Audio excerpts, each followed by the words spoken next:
Nous sommes aujourd'hui à quelques jours de la commémoration de l'indépendance du Congo, qui a eu lieu donc le 30 juin 1960. Est-ce que le Congo d'aujourd'hui est réellement indépendant?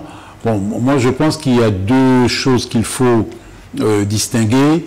Il y a le moment historique de l'indépendance, donc ce fameux 30 juin, parce que l'obtention de l'indépendance a été la conséquence de toute une série de batailles que les Congolais ont engagées contre le régime colonial et qui ont abouti ce jour-là. Donc il y a, si on commence par les événements les plus récents, l'insurrection de Kinshasa le 4 janvier 1959, qui a été donc le point culminant de toutes les révoltes et les manifestations de mécontentement que le Congo a connues. Mais avant ce 4 janvier 59, il y a eu toute une série de manifestations nombreuses de cette volonté d'être indépendant. Alors on cite beaucoup les mémorandums que les soi-disant évolués, c'est-à-dire la petite bourgeoisie congolaise a écrit pour réformer le régime colonial, mais il y a des grèves, il y a des émeutes, il y a des insurrections, il y a toute une série de protestations très très violentes, et en fait on peut dire que de 1885 à 1959, le Congo a vécu sur des charbons ardents, où des gens se sont révoltés en permanence contre le régime colonial. Moi, quand je pense au discours de Lumumba le 30 juin 1960, discours qu'il prononce donc en présence du roi Baudouin et en réponse au roi Baudouin, je pense qu'il y a d'autres discours dans le passé auxquels on pourrait remonter. On peut remonter par exemple à ce que disait Simon Kimbangu en 1921, quand il dit un jour le blanc sera noir, le noir sera blanc, et ça veut dire la colonisation n'existera plus, ou peut-être qu'elle existera dans l'autre sens. Mais si on pense aussi, et nous avons heureusement des chercheurs qui ont mis ça en lumière, le discours que prononce en 1884 l'un des chefs du territoire qui va devenir le Congo, le chef Lusinga, face à Storms. Quand vous lisez ce discours et vous mettez à côté le discours de Lumumba, vous avez l'impression que ça se passe du jour au lendemain. Et Lusinga dit à Storms, tu viens ici pour faire du business avec moi, je suis d'accord, mais si tu viens ici pour prendre ma terre, moi je te dis, je te fais la guerre, si je gagne, je coupe ta tête, et je mets la tête devant mon village pour dire que les colonisateurs ne viendront pas ici. Donc la volonté de l'indépendance se manifeste par le fait que les soi-disant traités coloniaux que des Congolais auraient signés, ce ne sont pas des traités, c'est des gens, vous leur faites signer un papier sur des textes qu'ils ne connaissent pas, qu'ils ne savent pas lire. Ils pensent qu'il suffit de faire une croix et ça passe. Donc ce désir, cette volonté d'indépendance a été probablement la trame qui explique l'histoire du Congo jusque précisément en 1960.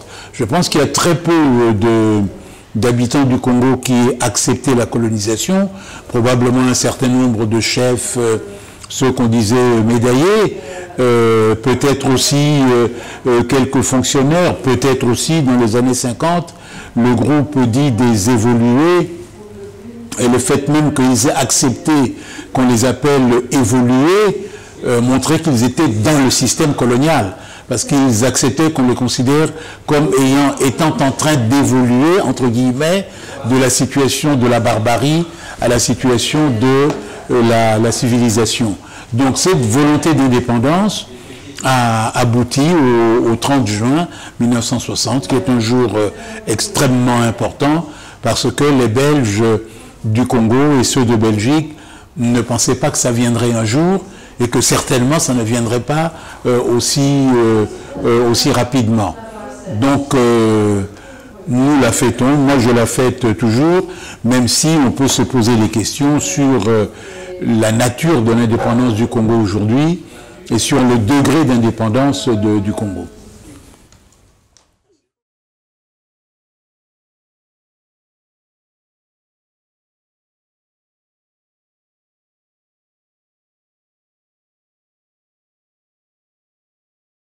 Par rapport au Congo, d'une manière générale, moi je n'aime pas beaucoup le mot décolonisation.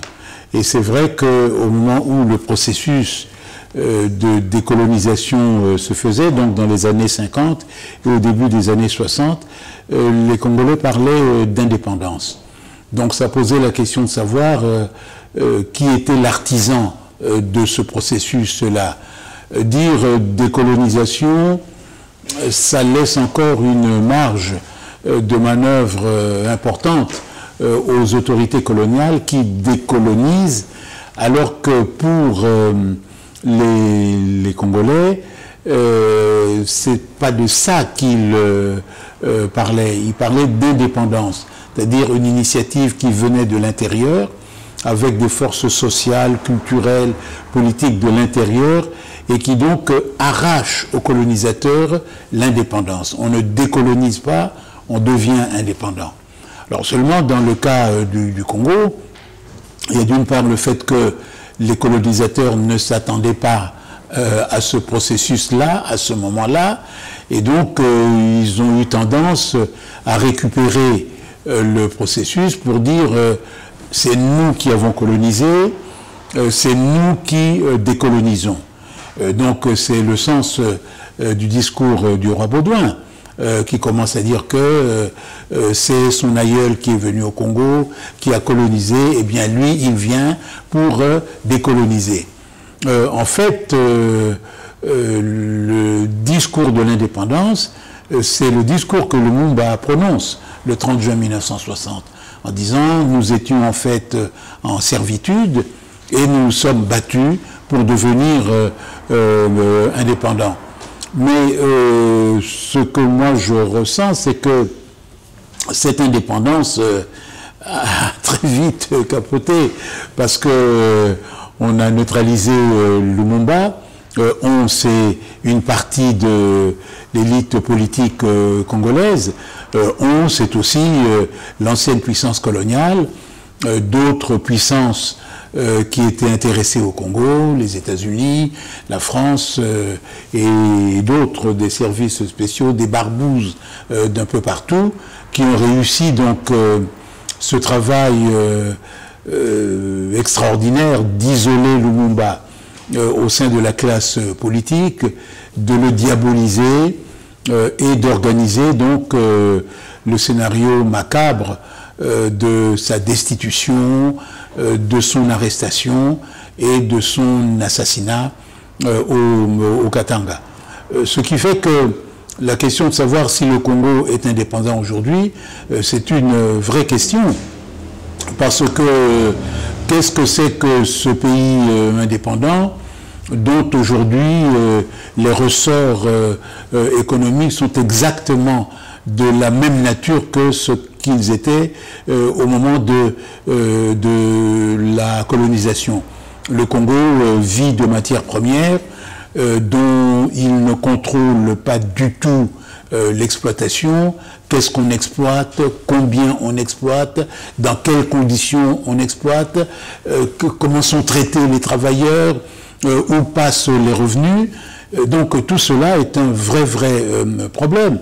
Nous évoquions l'assassinat de Lumumba, c'est que ceux qui ont hérité de l'indépendance ne sont pas ceux qui se sont battus pour l'indépendance. Et donc pour eux, on pourrait presque retenir les mots du premier militaire belge du Congo à l'époque: après l'indépendance égale l'indépendance. Sauf que les miettes financières de l'exploitation économique du Congo par les pays occidentaux et par les nouveaux pays industrialisés sert à entretenir la bourgeoisie d'État au Congo, qui s'enrichit, qui s'empiffre, et les histoires de vol dont on entend parler est liée au système néocolonial. Entre-temps, chacun sait que au Congo, pour beaucoup de gens, qu'est-ce que c'est que cette indépendance? On n'a pas de travail, il n'y a pas d'école, il n'y a pas d'hôpitaux, on n'a pas de droits, il n'y a pas de transport, il n'y a pas de sécurité, etc. etc. Qu'est-ce que c'est que cette indépendance? Alors que le programme de l'indépendance, le programme de Lumumba, de Kasavubu, de la plupart d'entre eux, c'était un pays libre qui serait maître de ses ressources, qui les exploiterait pour une distribution équitable à l'intérieur du pays. Et je crois que ce rêve-là n'est pas prêt de se réaliser parce que l'essentiel de l'élite congolaise est totalement pourri par le système néocolonial et les élites intellectuelles sont totalement absentes de ce débat. Il reste peut-être les élites culturelles, romanciers, musiciens, hommes de théâtre et autres qui essaient de dire l'état réel de la société, mais dont les échos parviennent très très peu à la société réelle du pays.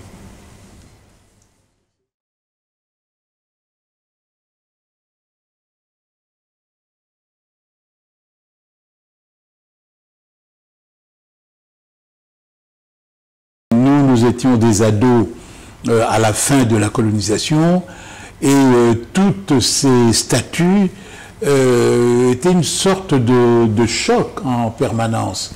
De voir les statues de Léopold II, les statues de Stanley à Kinshasa où moi j'ai grandi, c'était une sorte de blessure quasi quotidienne. Et donc, ce qui s'est passé, c'est que à Kinshasa est l'une des villes dans lesquelles le peuple de Kinshasa, c'est-à-dire en fait des jeunes gens, des teenagers, ont déboulonné les statues. Ils les ont déboulonnées, les ont jetées dans des terrains vagues.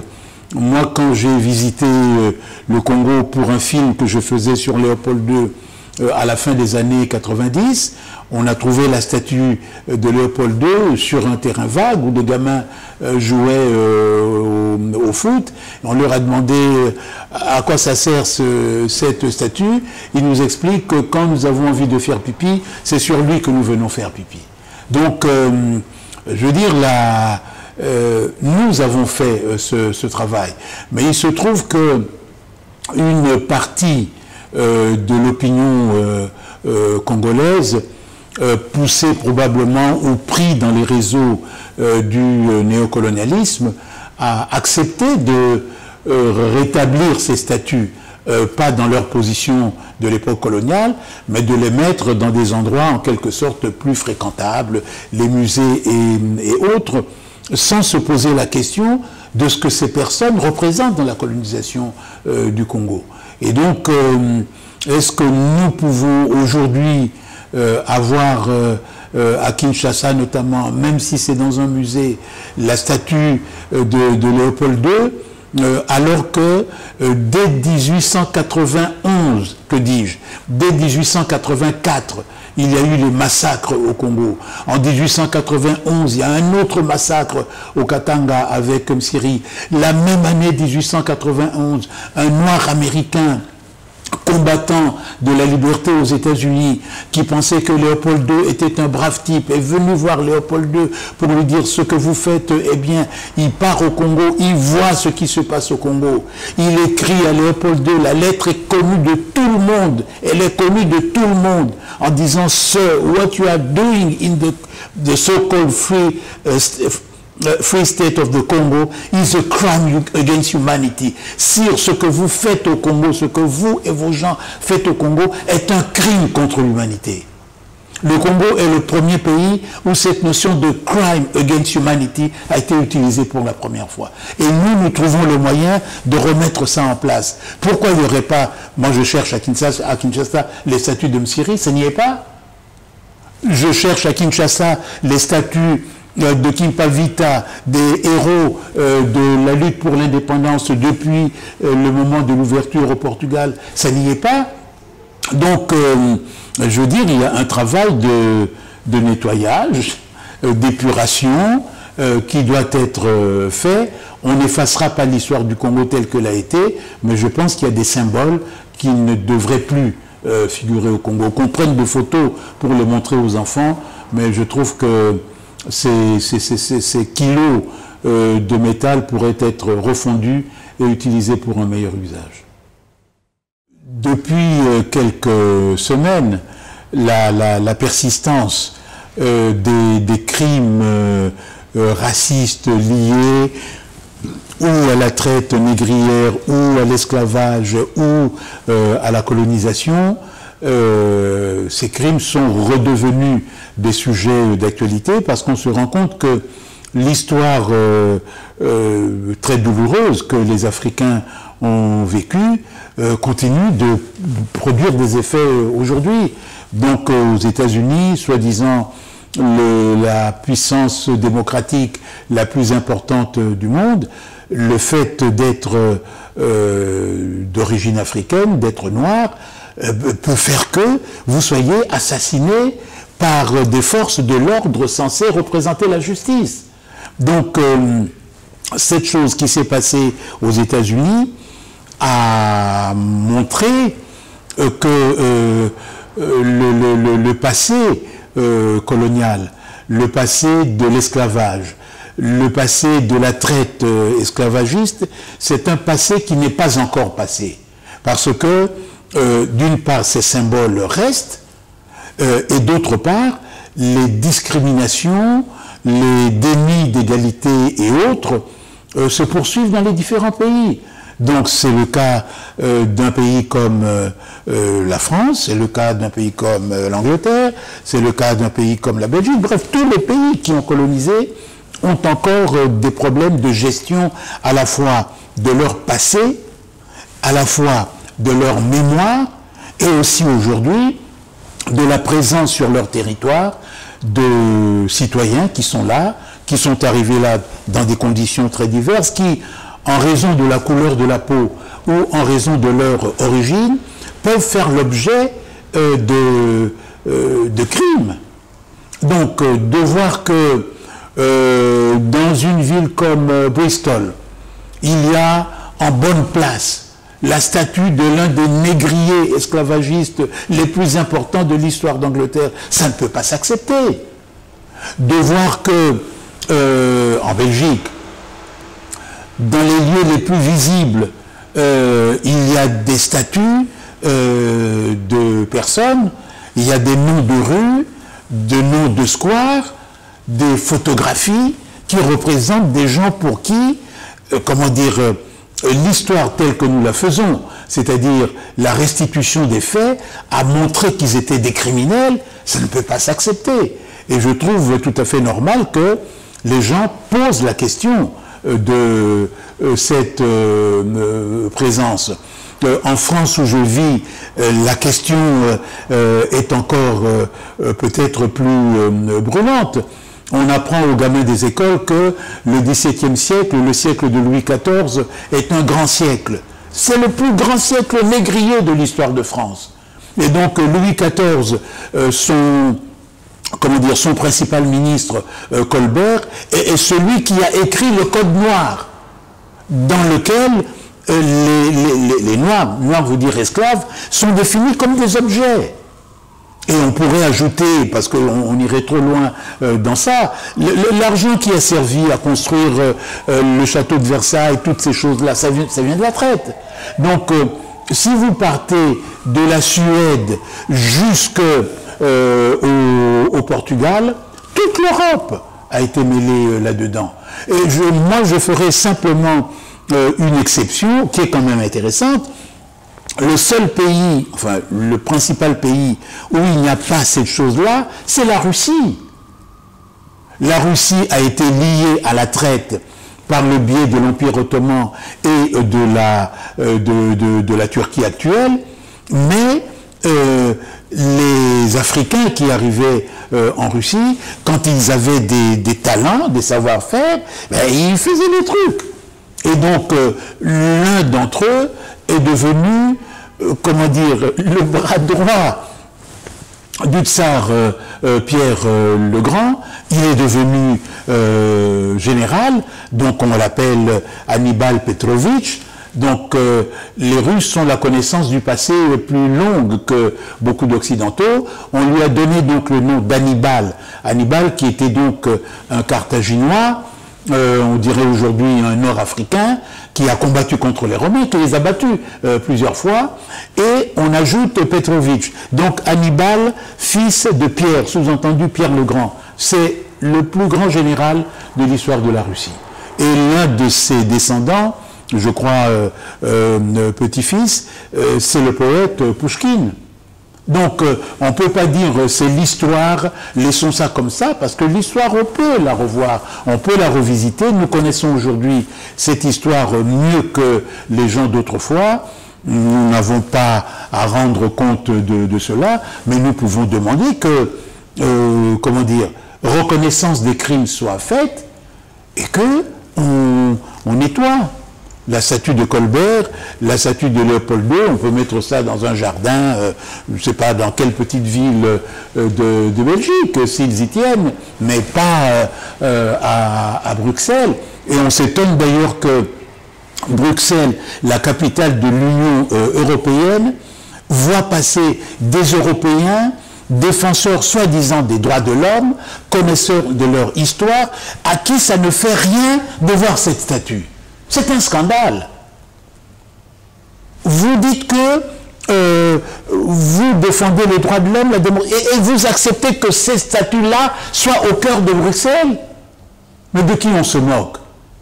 Et moi je comprends que les jeunes gens, notamment issus de l'immigration, qui vivent en Belgique, et leurs amis belges, disent « basta, ça suffit, il faut enlever ça ». Enlever ça, ça ne veut pas dire effacer l'histoire, parce qu'on ne peut pas effacer l'histoire, mais faire que l'histoire vraie soit connue des citoyens d'aujourd'hui, soit assumée, et que les citoyens d'aujourd'hui, l'histoire, ça n'est pas le passé, l'histoire, c'est ce qui justifie notre présent. Dire que cette histoire-là, incarnée par Léopold II, nous ne nous reconnaissons pas là-dedans. Il faut enlever cette statue. Et ça, je pense que le mouvement citoyen est en train de prendre. Le débat aujourd'hui est un débat européen et je crois que ça finira par advenir. Assez curieusement, je parlais de la Russie, il y a un autre pays dont on ne parle pas, c'est l'Allemagne. L'Allemagne a une histoire très compliquée dont les décennies du XXe siècle ont été très chargées de crimes. Mais à l'époque où la traite et l'esclavage se faisaient, il y a de jeunes Africains qui sont arrivés en Allemagne, qui ont fait des études là-bas, des études très brillantes, et l'un d'entre eux, Amo, qui comment dire, a été pris en esclavage dans l'actuel Ghana, est arrivé en Allemagne, où il a été comment dire, accueilli par une famille allemande, où il a fait des études de philo. C'est l'un des tout premiers intellectuels africains qui a décidé de rentrer en Afrique. Et en Allemagne, Amo est reconnu comme un grand savant allemand. Et il a sa statue dans plusieurs universités allemandes.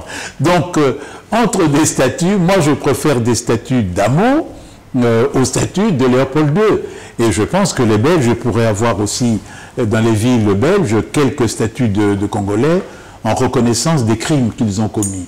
La statue de Lumumba serait une sorte de réparation d'une chose qu'on ne peut pas réparer, l'assassinat de quelqu'un dans un lieu visible en Belgique.